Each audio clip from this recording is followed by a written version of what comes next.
Bonjour à tous, on est de retour donc pour la seconde partie de notre vidéo construction consacrée à un ensemble de jeux Lego Ninjago sorti en 2019, référence en 10173, le Shurikopter. Dans la première partie, on a vu les figurines ensemble, et donc dans cette seconde partie, eh bien, nous allons commencer la construction du Shurikopter.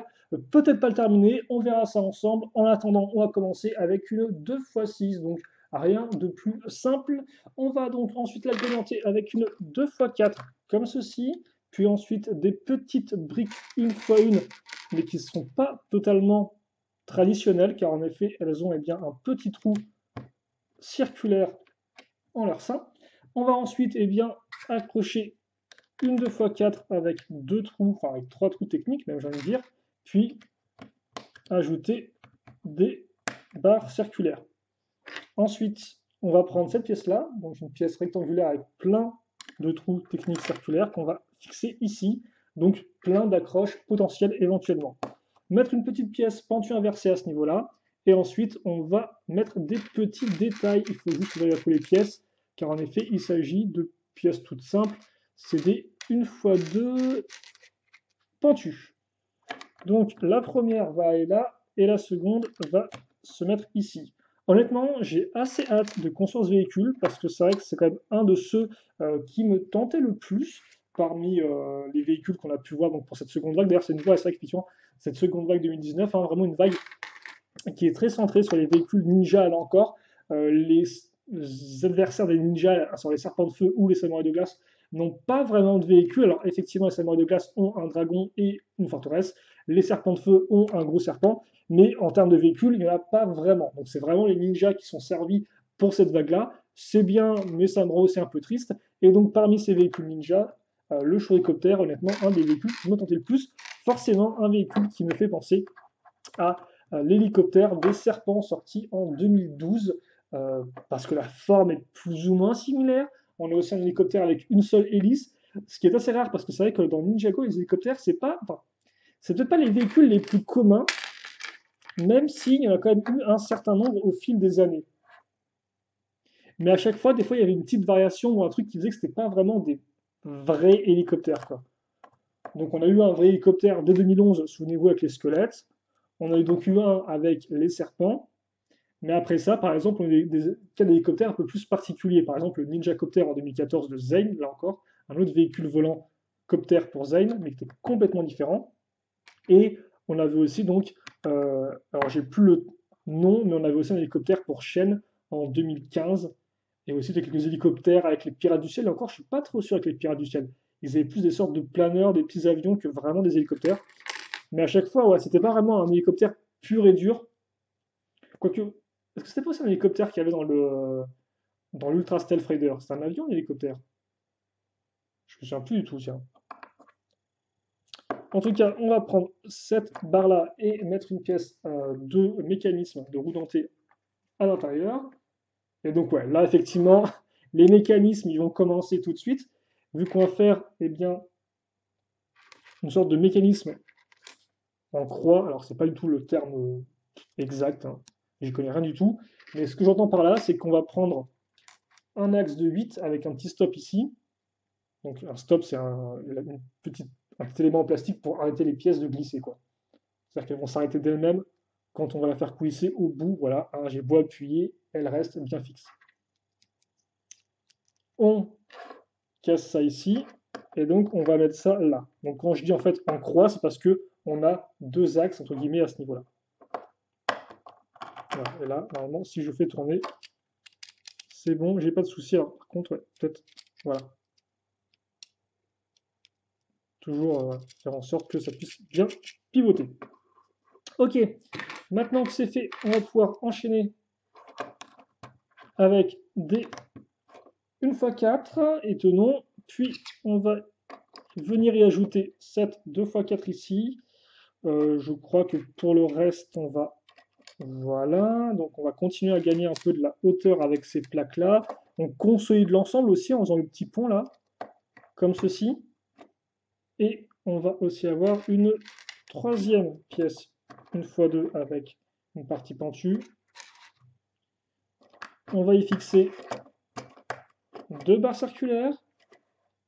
Puis ensuite, on va maintenir tout ça en place à l'aide de ces pièces-là, donc des grandes pièces en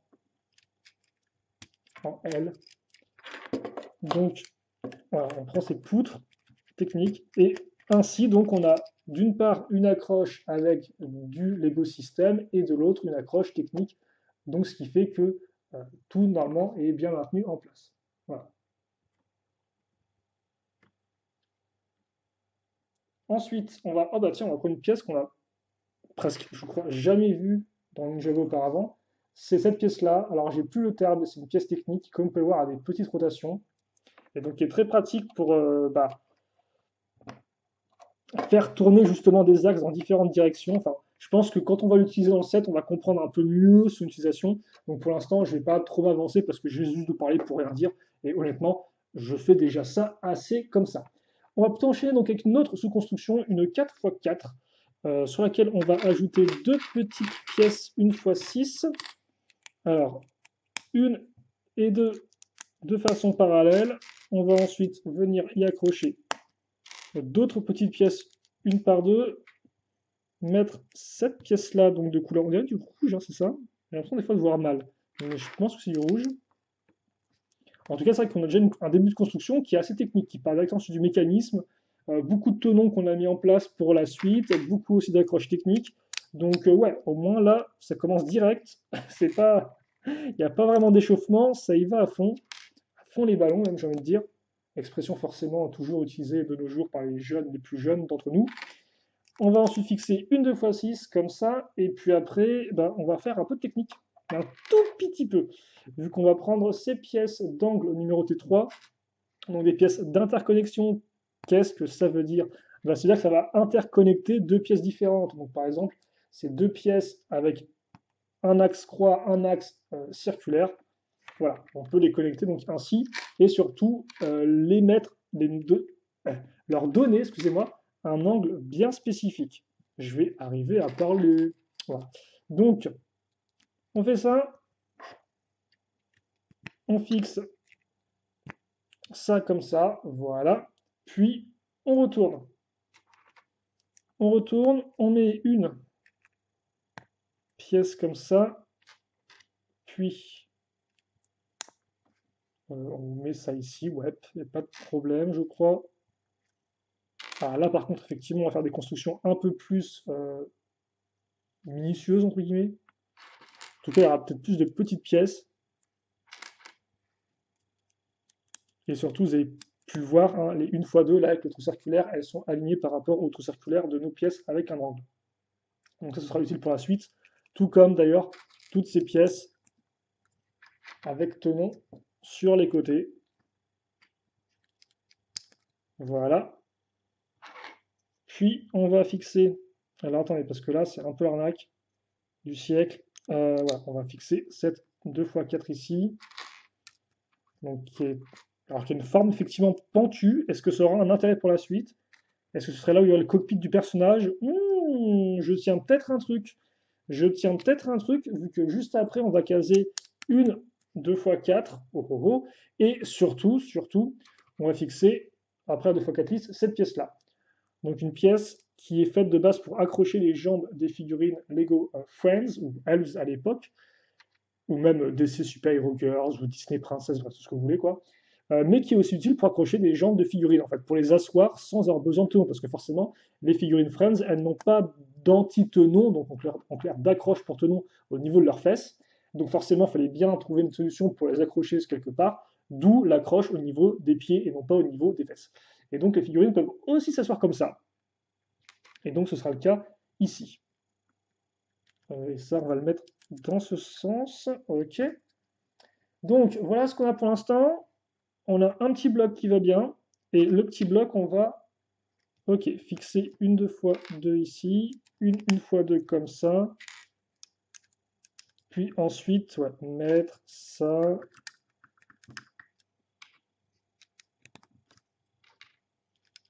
Donc beaucoup de pièces avec tenon sur les côtés.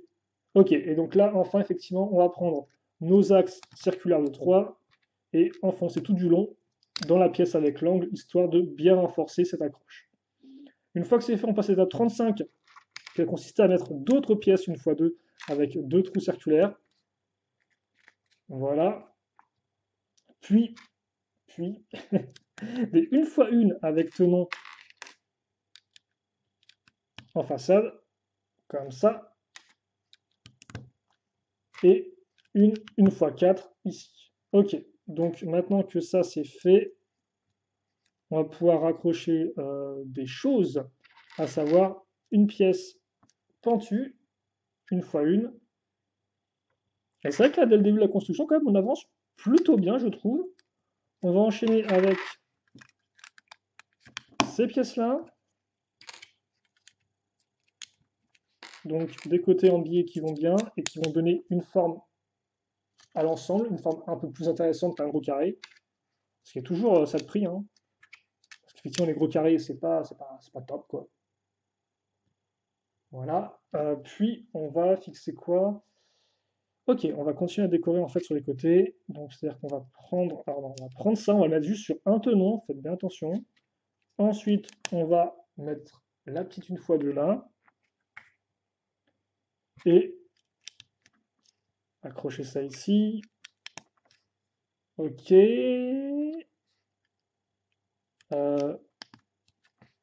Ouais. Et puis la petite pièce texture lingot d'or, mais cette fois-ci elle est argentée, c'est un lingot d'argent, je suppose. Là. Et donc logiquement, on est bien si je fais pas n'importe quoi avec la caméra. Une fois que c'est fait, bah forcément, on va faire pareil, mais de l'autre côté. Ce sera un véhicule, je pense, purement symétrique. D'un côté, des véhicules ninja qui ne sont pas symétriques, j'en vois assez peu. Forcément, il y a le Jay Walker One sorti en 2015. Mais honnêtement, hormis ça, j'ai un peu de mal à en avoir en tête qui me viendrait.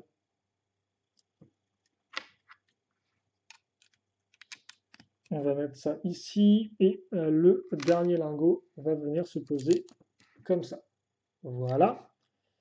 Et c'est pas terminé maintenant qu'on a fait cette espèce de gros module, ce qui est plutôt cool, hein, j'aime bien travailler comme ça parce que autant les sous-constructions, oui, c'est assez récurrent, autant des sous-constructions qui ont vraiment l'air massives, ça c'est un peu moins courant, enfin en tout cas dans les modèles que je construis habituellement de mon côté. Donc là, avoir vraiment des sortes de sous-constructions qui sont bien massives, genre cockpit, boîte à mécanisme, c'est plutôt cool.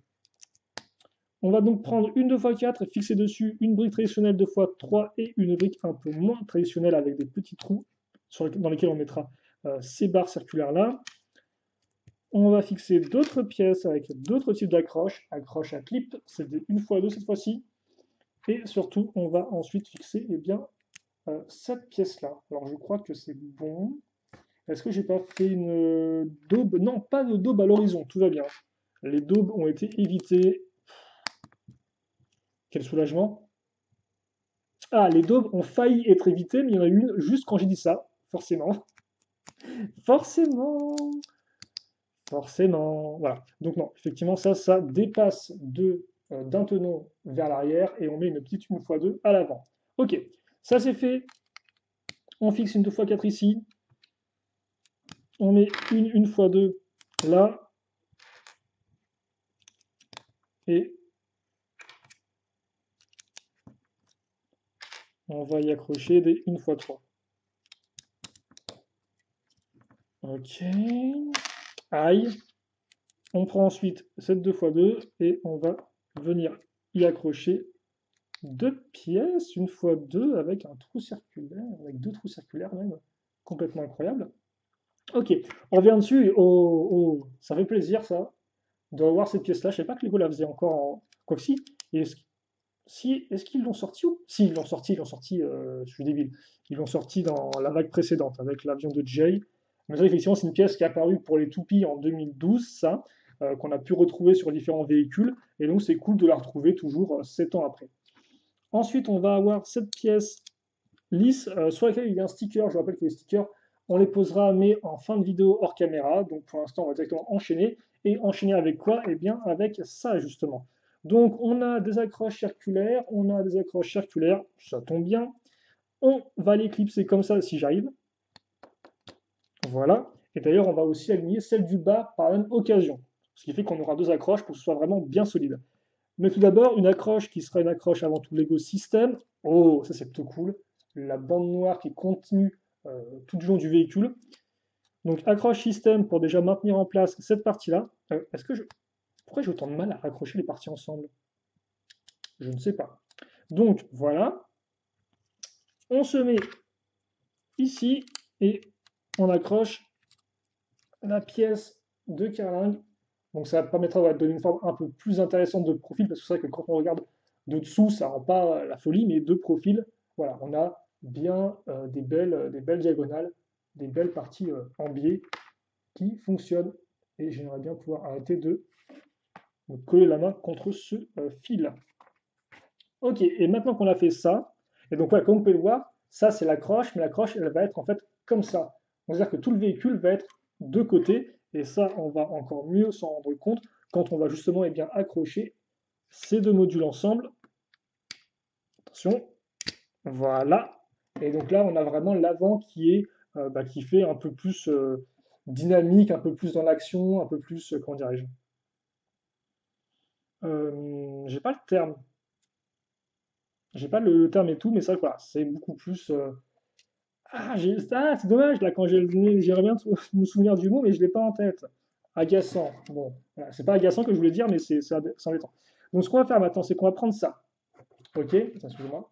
On va prendre ça, on va l'enfoncer là-dedans, et en fait, on va relier par rapport à notre arbre qui est ici, et on va le fixer là. Voilà. Donc, ça, c'est fait. Et donc, maintenant, comme vous pouvez le voir, grâce à cette partie-là, ça me permet de faire bien tourner un axe qui est comme ça et un autre qui n'est pas du tout dans la même orientation. C'est à ça que sert effectivement ce type de pièce-là, faire tourner des axes qui ne sont pas dans la même direction de base. Ok, une fois que c'est fait, on se rend compte qu'on a oublié une pièce, c'est ça, c'est exactement ça.